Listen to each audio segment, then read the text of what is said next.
Tiko. Korobkani orqanqi podushkasini diagnoz qiluvdik.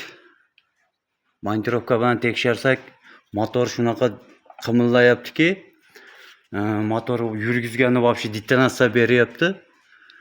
Korobkani orqanqi podushkasini yechuvdik. Almashtirish kerak bo'ldi. Yechsak, bu masterlarimiz qilmagan narsasi yo'qda. Shu sharoydi stabilizatorda sharoydi rezinkasini solib, podushkani o'rtasiga qo'yib, vtulkani kirgizib, shunaqa qilib qo'yib qo'yibdi. Bu shunday detonatsiya beradi, shunday motor qimillaydi bunda. Bunday qilgan bo'lmaydi. Monaqa saylin blok 250 so'm turadi. Shuni olib solib qo'ysanglar yaxshi bo'ladi.